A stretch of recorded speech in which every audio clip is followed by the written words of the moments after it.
भारत और चीन के बीच पिछले साल हुए गलवान घाटी में हिंसक झड़प के बाद ही LAC पर तनाव का माहौल बना रहता है,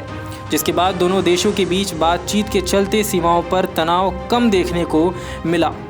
लेकिन बॉर्डर के पास चल रही चीनी सेनाओं की गतिविधियों के चलते फिर से माहौल में गर्माहट महसूस की जा सकती है। विशेषज्ञों का मानना है कि भारत को चीन से लगी अपनी सीमा रेखा की आधारभूत संरचना पर उतनी ही तेजी से काम करना होगा जितनी तेजी से चीन ने किया। वहीं कुछ विशेषज्ञों का मानना है कि भारत से लगी सीमाओं पर चीन ने सब कुछ अचानक ही नहीं किया, बल्कि पिछले 2 दशकों से चीन वहां धीरे धीरे आधारभूत ढांचे की तैयारी कर रहा है। वहीं ब्लूमबर्ग में छपी एक रिपोर्ट के अनुसार यह कहा जा रहा है कि LAC पर दोनों देशों की इतनी बड़ी तादाद में सेना का होना चिंता का विषय है, क्योंकि छोटी सी घटना पर दोनों देशों के जवान अपना प्रभुत्व दिखाने की कोशिश करेंगे, जिससे एक छोटी सी घटना भी नियंत्रण के बाहर चली जाएगी। वरिष्ठ पत्रकार अभिजीत मित्रा अय्यर ने कहा है कि भारत ने देर से ही सही लेकिन चीन से लगी सीमाओं पर पिछले 2 सालों में काम करना शुरू कर दिया है और हम इस काम की तुलना चीन के द्वारा LAC पर किए गए आधारभूत ढांचे से नहीं कर सकते, क्योंकि चीन ने न केवल LAC के साथ लगे अपने इलाकों पर सड़कों का जाल बिछाया है, बल्कि भारत की सीमा रेखा से लगी चीन की तरफ से बॉर्डर पर कितने लोग तैनात हैं इसके बारे में स्पष्ट जानकारी तो नहीं है,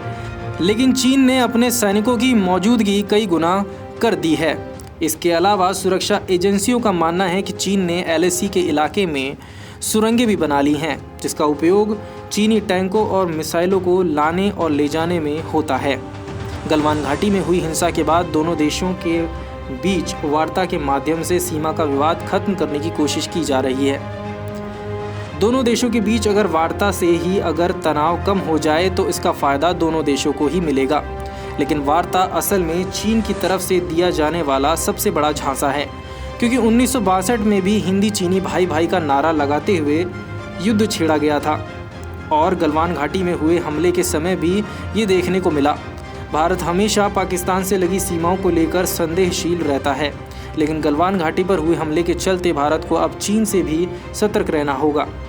जानकारों का कहना है कि चीन ने भारत को लेकर जो धारणा 1959 में बनाई थी, वो धारणा अब चीन को बदलनी होगी, क्योंकि अब समय बदल चुका है। चीन जिस भाषा में समझता है, भारत अब उसी भाषा में जवाब देगा, जिसके चलते केंद्रीय रक्षा मंत्री राजनाथ सिंह और भारतीय सेना के मुखिया ने भी लद्दाख के इलाकों का दौरा किया और भारतीय सेना की स्थिति का जायजा लिया।